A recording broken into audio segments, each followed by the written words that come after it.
어쩌면 한국 사람보다 한글에 대해 더 잘할 것 같은 한 미국인이 있습니다. 그는 5년 전 한국을 방문한 것을 계기로 한글을 공부하기 시작했는데요. 공부할수록 한글의 정밀함과 우수함에 빠져들고 맙니다. 특히 그는 한글이 한 명의 천재적인 지도자 세종대왕에 의해 만들어졌고 그 이야기가 세계에 알려지지 않았다는 점에 충격을 받았다고 하는데요. 그는 만일 서구의 어느 나라의 왕이 백성을 위해 글을 창제했다면 분명 전 세계의 영웅이 되었을 거라고 한탄했습니다. 콜럼버스가 아메리카 대륙을 발견한 역사적 사건을 영화한 1492 콜럼버스나 영국 왕실을 다룬 넷플릭스 드라마 크라운처럼요. 이 미국인은 세종대왕의 업적을 널리 알리고 싶은 마음에 한국과 미국을 오가며 창작에 몰두해 사극 판타지 소설을 써서 출간합니다. 그 책이 바로 킹 세종 더 그레이트였습니다.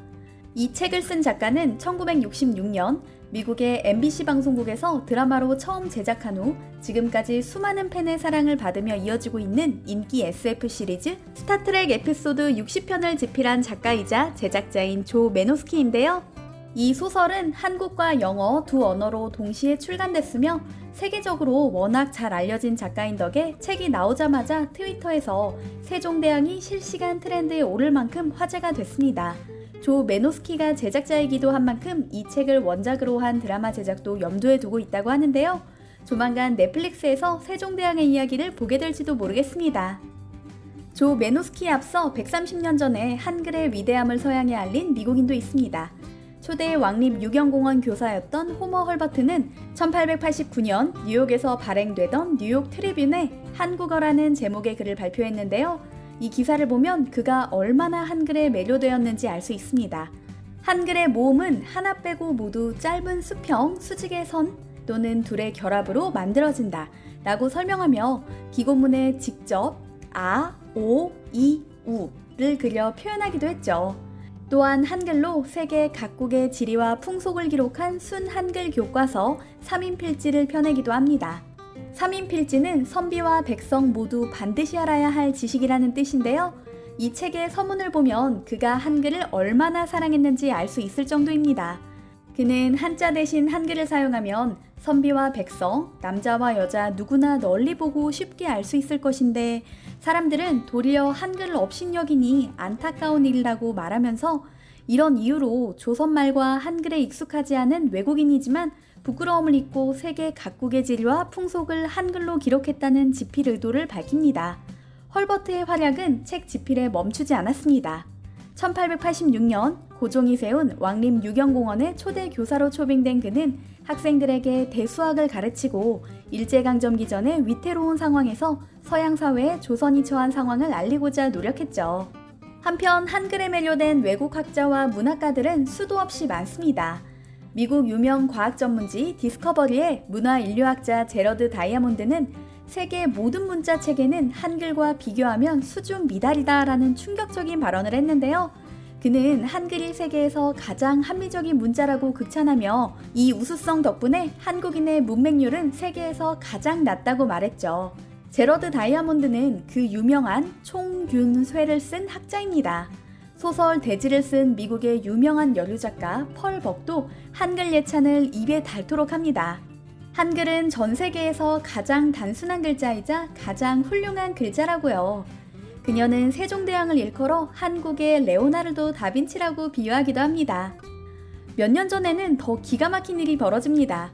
프랑스에서 세계 언어학자들이 한자리에 모이는 학술회의가 있었는데요. 전 세계에서 모인 저명한 학자들이 다양한 언어를 주제로 토론을 했죠. 근데 이 자리에서 한국어를 세계 공통어로 쓰면 좋겠다는 의견이 나왔다고 합니다. 합리적이고 체계적인 데다 다른 어떤 언어도 따라잡을 수 없는 풍부한 표현력을 갖고 있다고요. 이에 대해 활발한 논의가 이루어진 덕분에 한글의 우수성은 더욱 많은 학자가 알게 되었다고 합니다. 이처럼 최근에는 언어에 정통한 언어학자들까지 한글의 우수성을 인정하고 있습니다. 한편 세종대왕은 한글을 만든 뒤 한자로 설명한 문자 해설서 훈민정음을 펴냈는데요. 훈민정음 해설서이기 때문에 이를 훈민정음 해례본이라고 부릅니다. 문자를 만든 뒤 그 문자의 창제자, 창제 목적, 창제 원리, 사용법 등을 정확하게 기록한 책이 남아있는 것은 훈민정음 해례본이 세계에서 유일하다고 합니다. 훈민정음 해례본은 국보 70호일 뿐더러 1997년에는 유네스코 세계 기록유산으로 등재돼 그 진가를 입증했는데요. 현재 간송미술관에서 소장 중이죠. 간송 전영필 선생은 일제강점기에 우리나라 최초로 사립박물관을 세운 분인데요. 일본이 약탈해 갈 수 있었던 수많은 우리 문화재를 지켜낸 분이시죠. 간송 전영필 선생이 훈민정음 해례본을 손에 넣은 과정은 그야말로 감동적입니다. 경성의 고급 기와집 10채에 해당하는 거금을 주고 겨우 손에 넣은 해례본. 그는 매도자에게 값을 깎이는커녕 반대로 높은 가격을 쳐줬다고 합니다. 그만큼 우리 문화와 역사에 있어 중요한 것이었기 때문이죠. 세계에서 가장 발달한 음소문자로 손꼽히는 한글.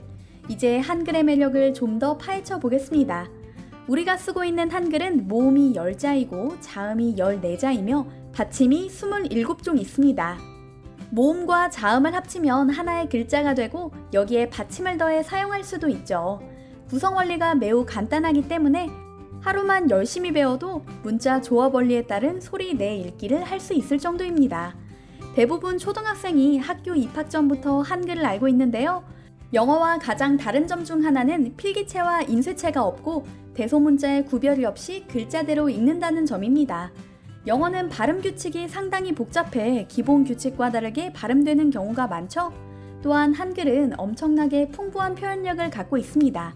한국에서 거주하는 많은 외국인이 한글의 장점을 논할 때 배우기 쉽다는 장점 다음으로 이야기하는 항목인데요. 한글로 할 수 있는 소리의 표현만 해도 8,800가지, 일본어는 겨우 300가지, 중국어는 400가지에 불과합니다. 소리 표현만 따져도 일본과 중국 대비 거의 20배가 높은 것입니다. 보글보글, 지글지글, 와글와글 이런 단어는 외국인에게는 비슷한 발음처럼 느껴질 수도 있을 텐데요. 한국인들은 그 차이를 정확하게 구분해내죠. 또한 한글 자체가 다양한 발음을 낼 수 있기 때문에 한국인들은 외국어를 배울 때 발음의 불편을 거의 느끼지 못한다고 합니다. 한국어 문학작품의 번역이 쉽지 않은 것도 바로 이 때문입니다. 다양한 색과 소리, 모양을 자유자재로 표현해내는 한국어와 달리 영어나 불어의 경우 그 한계가 명확합니다. 그렇다면 한글이라는 명칭은 어디서 나온 걸까요? 세종대왕이 28자를 반포할 당시 훈민정음이라고 불렸는데요. 언문, 언서, 반절, 암클, 아랫글, 국문, 조성글 등의 이름으로 불리면서 근대에 이르렀습니다. 언문이라는 명칭은 사실 상말을 적는 상스러운 글자라는 뜻이었죠. 한글은 개화기 전까지 그 가치를 제대로 인정받지 못하다가 주시경 선생께서 한글이라는 이름으로 고쳐 부른 이후로 제대로 된 이름을 얻었습니다. 한이라는 글자에는 왕, 하나, 크다, 바르다, 밝다, 훌륭하다와 같은 좋은 뜻이 담겨 있죠. 따라서 한글이라는 명칭의 뜻은 한나라의 글, 큰 글, 세상에서 첫째가는 글 등으로 풀이됩니다.